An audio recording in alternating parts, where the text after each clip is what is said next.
Welcome. In this video, we're going to look at the tax assumptions tab of the Compassheet model.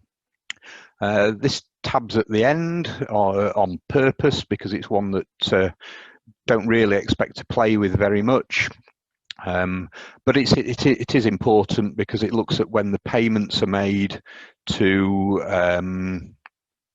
the Inland Revenue, to HMRC. So from a timing point of view, it's important, and also, sort of the amounts paid in terms of sort of PAYE and NI from the salaries. So just starting at the top of here, percentage of sales having VAT. By default, we're going to assume all sales have VAT on them. Now, if you're not VAT registered, it might be you want to put that at 0%, or if you have sort of a mix of VAT and non-VAT or exempt sales, you could change that. The VAT rate at the moment is 20%. If it did change, here's where you alter that, and that would affect both for sales and purchases. The VAT scheme, there's two options available within the model: an accrual or a cash scheme. In simple terms, the cash scheme's available to businesses if you have turnover of less than £1.5 million. An accrual scheme tends to be used above that. You can tell which scheme you're on, tends to be by looking at the any correspondence or VAT return that you put in with HMRC. So have a look at that. Difference between that is really just on the timing of when you pay the VAT over to HMRC. But there's a little drop-down box on that. Next box down is the VAT quarter end. So depending on when your forecast starts, the quarterly VAT payment is due to HMRC. So for instance, if you've got a March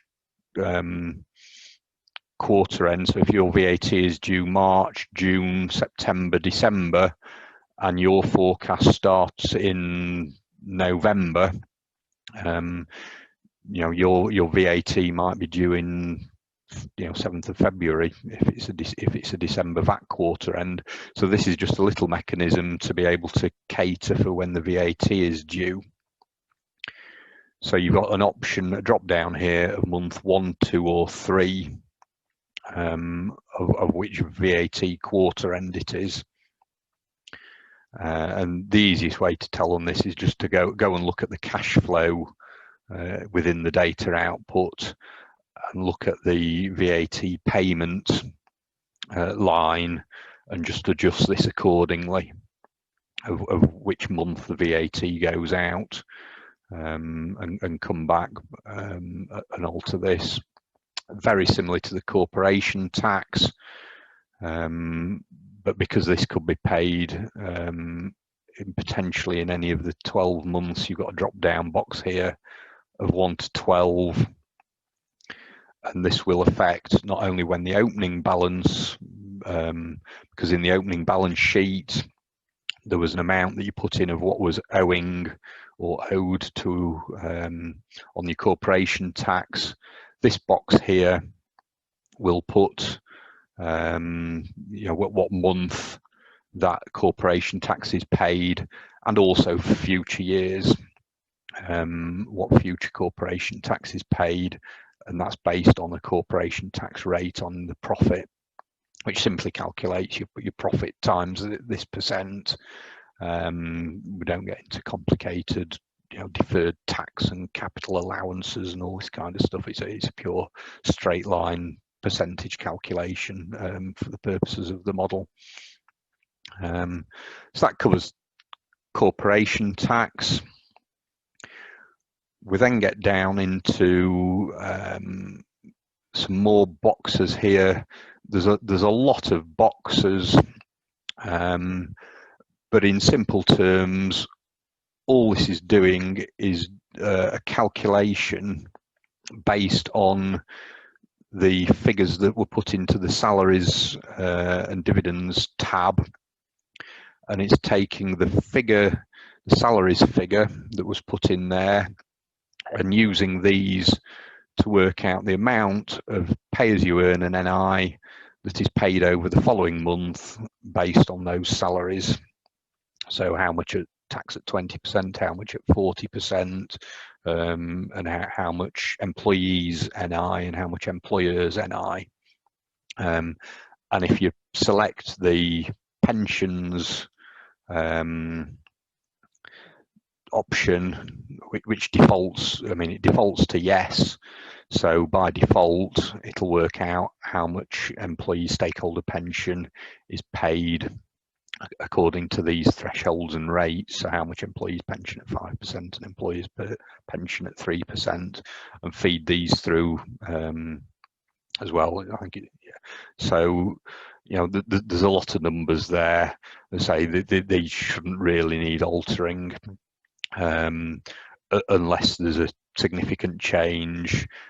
It doesn't make a massive difference, but the option is there. So if these did change next, you know, and you wanted to update your model, put the new rates in whichever month the change. Anything with a blue label above it is where you do the input. And if we just scroll down, if you notice it populates, so the grey labels are the ones that are actually used in the model. So at the moment, this is just populating the whole model with those defaults. If we did change, and I'll just put one figure in just to illustrate. So at the moment, the PAYE higher rate is 40%. Let's just say, for example, in August, that went up to 60%. So if we look now, from August onwards, that figure is now assumed to be at 60%.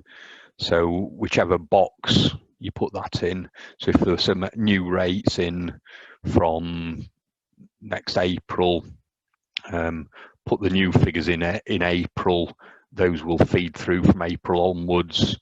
Put the new ones in from April 22, they will feed through from the new year there.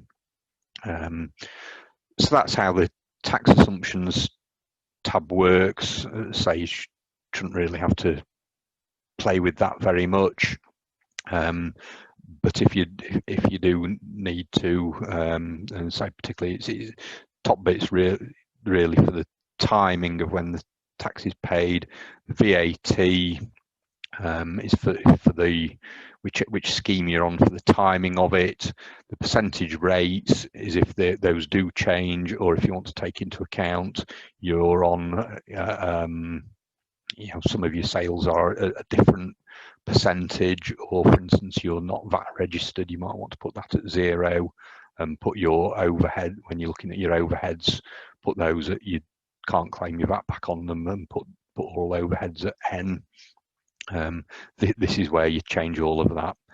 So that's the overview on the tax assumptions for the model.